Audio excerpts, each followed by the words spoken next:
Remember words by reading essays. A journey of self-transformation in the city through entrepreneurship. Good morning, everyone. Before we start our detailed study, let's listen to the passage A Journey of Self-Transformation in the City Through Entrepreneurship once from beginning to end.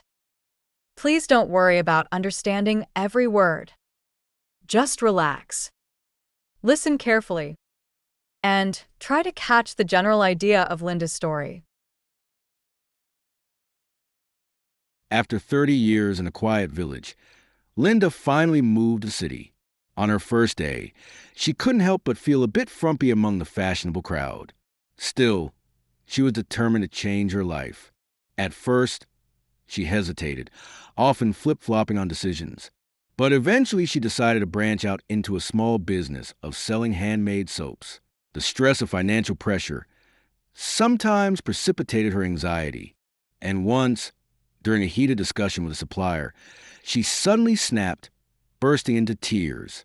But one night, while walking home, she suddenly alighted on an idea. Why not organize a pooled purchase with neighbors to lower costs and attract more customers? Soon after, she successfully rolled out this new model, which not only boosted sales but also impelled her confidence. Yet, the city life was not without temptation. Some of her old friends fell into a decadent lifestyle of drinking and wasting time. Linda, however, chose to press ahead with her business plan. When difficulties came, she refused to regress or wince. Of course, not everyone supported her. Some people would prevaricate when asked to help, while others tried to flog useless products to her. Worse still, large chain stores threatened to gobble up her market share. During interviews, she sometimes spluttered nervously, afraid she might lose opportunities. She also noticed a hiatus between older shopkeepers and younger entrepreneurs, which created tension in the community. Occasionally, her progress would get bogged down by bureaucratic paperwork, and negotiations with partners would drag on endlessly. Nevertheless, Linda never gave up. Through persistence and creativity, she eventually built a thriving local business, proving that even someone who once felt frumpy in the city could transform her life. Now, let's listen to the passage again. This time, we will pause from time to time to explain some key vocabulary and useful phrases. Please pay attention to how these words are used in context, and feel free to ask if necessary. After 30 years in a quiet village, Linda finally moved to the city. On her first day, she couldn't help but feel a bit frumpy among the fashionable crowd. Let's look at the word frumpy in the text. Linda says she felt a bit frumpy among the fashionable crowd. Frumpy is an adjective. It describes someone who looks old-fashioned, plain, or not very stylish, especially in the way they dress. It doesn't mean ugly. It just means not fashionable. So, teacher, is frumpy only used for clothes? Good question. It's mainly used to describe a person's appearance, especially clothing or hairstyle. We usually don't use it for places or objects. Is frumpy a very rude word? Not very rude, but it can sound slightly negative. So be careful. In this story, it shows Linda's lack of confidence when she first comes to the city. Later, as her confidence grows, that feeling disappears. Still, she was determined to change her life. At first, she hesitated, often flip-flopping on decisions. Now, let's look at the word flip-flopping in the text. The sentence says that Linda was often flip-flopping on decisions. Flip-flopping means changing your mind again and again, especially when you can't make a firm decision. It suggests uncertainty and a lack of confidence. Teacher, is flip-flopping always a bad thing? Good question. It's usually used in a negative way, especially when someone should decide quickly. However, In some situations, thinking carefully is normal. In this story, it shows Linda's hesitation at the beginning. Can we use flip-flopping for opinions? Not just decisions? Yes, absolutely. You can flip-flop on opinions, plans, or positions, especially when someone keeps changing their view. But eventually she decided to branch out into a small business of selling handmade soaps. Next, let's explain the phrase branch out in the text. The sentence says Linda decided to branch out into a small business. Branch out means to try something new or move into a different area from what you usually do. It often suggests growth and courage. Teacher, does branch out always mean starting a business? Not necessarily. You can branch out into a new hobby, a new subject, or a new job. It simply means expanding beyond your original situation. Is branch out a positive expression? Yes. Most of the time it's positive. In this story, it shows Linda taking a risk and beginning her journey of self-transformation. The stress of financial pressure sometimes precipitated her anxiety. Now, let's focus on the word precipitated in the text. The sentence says that the stress of financial pressure sometimes precipitated her anxiety. Here, precipitated means to cause something to happen suddenly or sooner than expected. It's often used in formal or written English. Teacher, can precipitate be used for good things too? Or only bad things? Good question. It can be used for both. For example, you could say her speech precipitated a celebration, something positive. In Linda's case, it's negative because the stress triggered her anxiety. So is precipitate the same as cause? Yes, but with a nuance. Precipitate often implies that the event happens suddenly or unexpectedly, whereas cause is more neutral and general. And once, during a heated discussion with a supplier, she suddenly snapped, bursting into tears. Let's look at the word snapped in the text. The sentence says Linda suddenly snapped, bursting into tears. Here, snapped means to lose control of your emotions suddenly, often out of anger, frustration, or stress. It's a sudden emotional reaction rather than a calm response. Teacher, can snap be used for things other than people? Yes, it can. For example, a stick can snap if it breaks, or a rope can snap. But when we talk about people, it usually refers to emotions. Is snapped always negative? Mostly. Yes. It usually shows a loss of control, like anger or stress. In this story, it shows Linda's pressure and vulnerability at that moment. But one night, while walking home, she suddenly alighted on an idea. Now, let's look at the phrase alighted on in the text. The sentence says Linda suddenly alighted on an idea. Here, alight on means to suddenly think of or discover something, often an idea or solution. It's like a thought landing in your mind unexpectedly. Teacher, can a light on be used for anything other than ideas? Good question. Yes. Literally, alight can mean to get off a vehicle, like a bus or train. But in this expression, it's figurative, used for ideas, solutions, or discoveries. Is a light on formal or casual English? It's a bit more formal or literary. You might see it in books or articles more than in everyday conversation. But it's very useful for writing or storytelling. Why not organize a pooled purchase with neighbors to lower costs and attract more customers? Let's look at the phrase pooled purchase in the text. The sentence says Linda organized a pooled purchase with neighbors. A pooled purchase means a group of people combine their money to buy something together, usually to get a better price or save costs. It's a smart way to work together. Teacher, can pooled purchases be used for big things? Like cars or houses? Yes. In theory, people often pool money for bulk buying or shared resources, like office supplies, groceries, or even community projects. It's all about teamwork to reduce cost. Is pooled purchase the same as a discount or sale? Not exactly. A pooled purchase helps you get a discount because you buy together.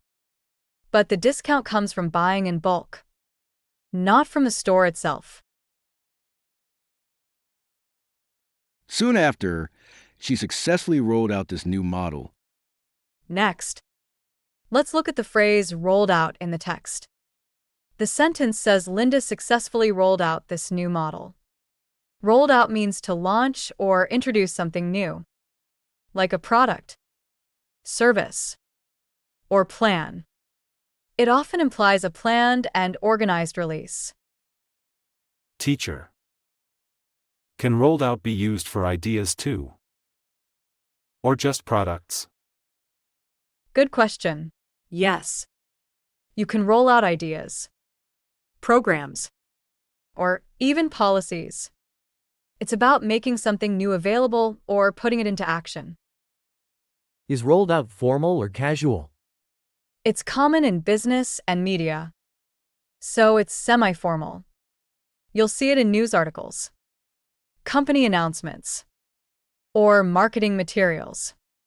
In Linda's story, it shows she implemented her idea successfully and officially. Which not only boosted sales but also impelled her confidence. Now, let's look at the word impelled in the text. The sentence says the new business model impelled her confidence. Impelled means to drive or motivate someone to take action, often because of a strong inner feeling or influence. It's like being pushed forward emotionally or mentally. Teacher, is impelled the same as forced? Not exactly. Forced implies external pressure with no choice, while impelled usually comes from internal motivation or inspiration, even if it's strong. Can impelled be used for bad things too? Or just positive ones? Yes, it can be used for both. For example, someone could be impelled by fear to run away, or impelled by curiosity to explore. In Linda's case, it's positive because her success boosted her confidence and pushed her forward. Yet, the city life was not without temptation. Some of her old friends fell into a decadent lifestyle of drinking and wasting time. Now, let's explain the word decadent in the text. The sentence mentions a decadent lifestyle of drinking and wasting time. Decadent describes a way of life that is morally or socially declining, often because of too much pleasure, luxury, or self-indulgence. It suggests excess without purpose. Teacher, can decadent ever be a positive word? Good question. Sometimes in modern or informal use, it can sound positive, like a decadent chocolate cake, meaning very rich or indulgent. But in this text, it's clearly negative, showing unhealthy choices. Is decadent used only for people?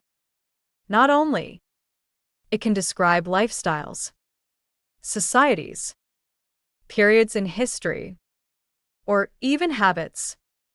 Here, it contrasts Linda's discipline with her friend's lack of direction. Linda, however, chose to press ahead with her business plan. Let's look at the phrase press ahead with in the text. The sentence says Linda chose to press ahead with her business plan. Press ahead with means to continue doing something with determination, especially when there are difficulties or obstacles. It shows persistence and resolve. Teacher. Is press ahead with similar to carry on? Yes, they're similar, but press ahead with is stronger.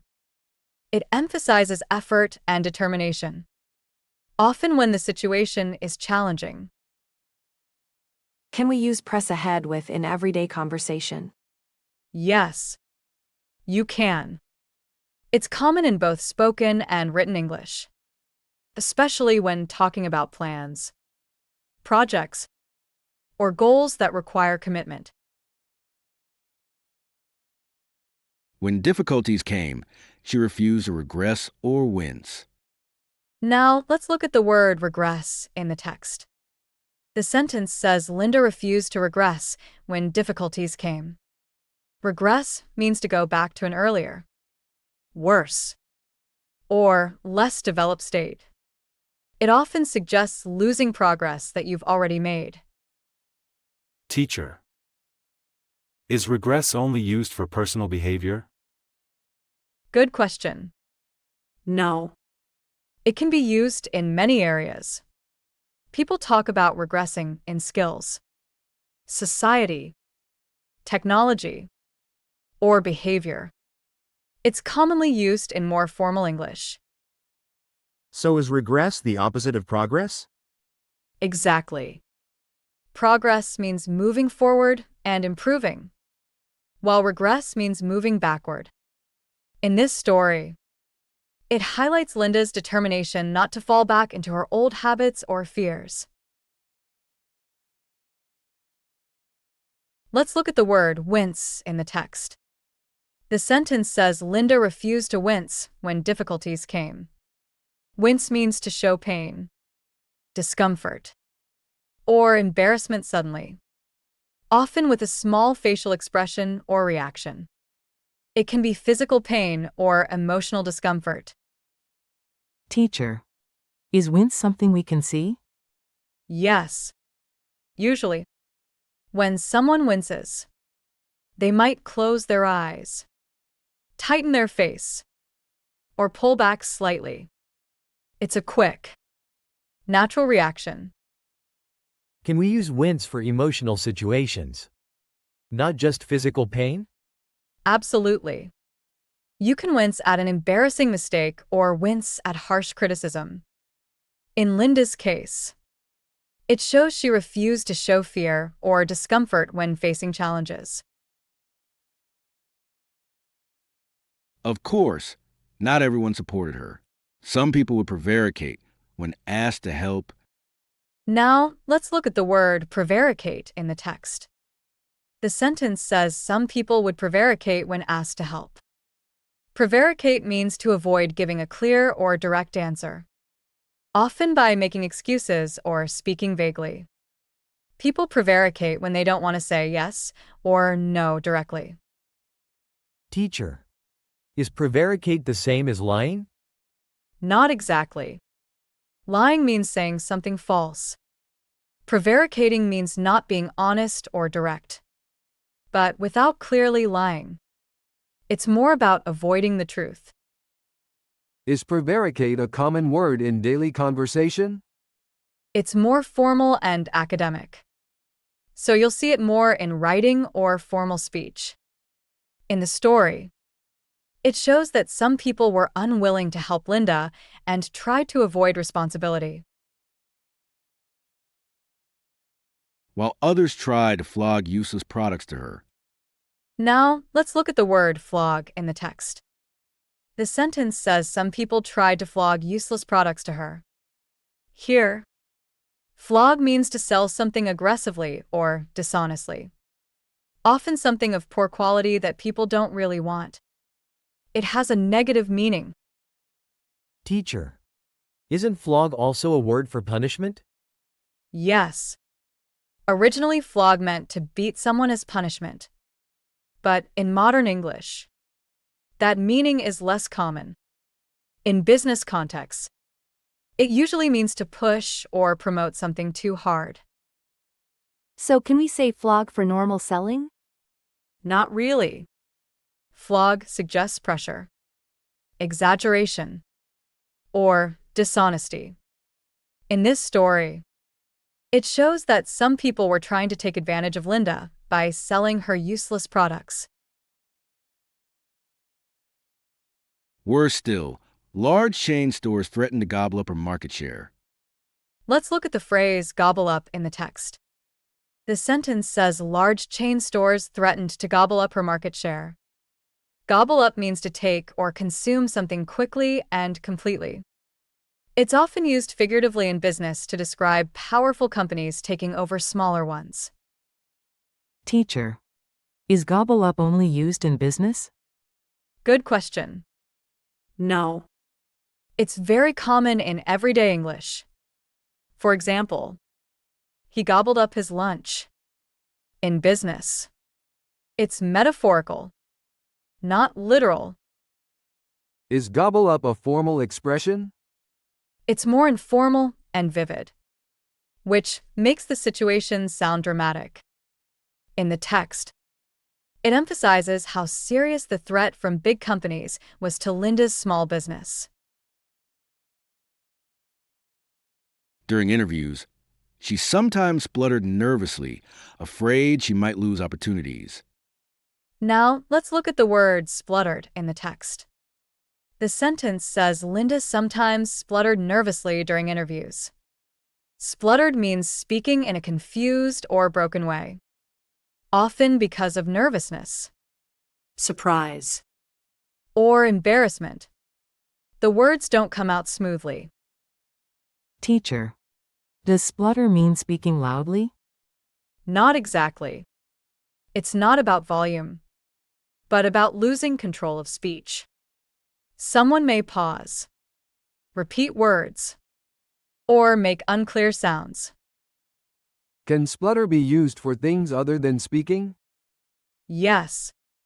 A machine or engine can splutter when it doesn't work smoothly. In this story, it shows Linda's nervousness and lack of confidence in formal situations. She also noticed a hiatus between older shopkeepers and younger entrepreneurs, which created tension in the community. Now, let's look at the word hiatus in the text. The sentence mentions a hiatus between older shopkeepers and younger entrepreneurs. Hiatus means a gap, break, or separation, either in time, communication, or understanding. It suggests something is missing in between. Teacher. Is hiatus only about time? Like a break? Good question. It often refers to a break in time, like a TV show going on hiatus. But it can also mean a gap in attitudes, ideas, or relationships, as it does in this text. Is hiatus a formal word? Yes. It's more formal and academic, commonly used in writing. Here, it highlights the generation gap that causes tension in the community. Occasionally, her progress would get bogged down by bureaucratic paperwork. Now let's look at the phrase bogged down in the text. The sentence says her progress would get bogged down by bureaucratic paperwork. Bogged down means to be slowed or stuck, especially because of too many details, rules, or problems. It gives the image of a vehicle stuck in mud. Teacher. Can bogged down be used for people, not just work? Yes, definitely. A person can feel bogged down by stress, emails, or responsibilities. It describes feeling unable to move forward. Is bogged down formal or informal? It's informal but very common in spoken and written English. In the story, it emphasizes how paperwork made Linda's progress frustratingly slow. and negotiations with partners would drag on endlessly. Let's look at the phrase drag on in the text. The sentence says negotiations would drag on endlessly. Drag on means to continue for too long, especially in a boring, tiring, or frustrating way. It suggests that progress is very slow.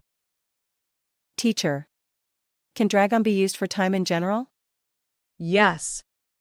We often say things like the meeting dragged on or the movie dragged on. It's commonly used when something feels longer than it should be. Is drag on a negative expression? Usually, yes. It expresses impatience or frustration. In this story, it highlights how long negotiations made Linda's business development more difficult.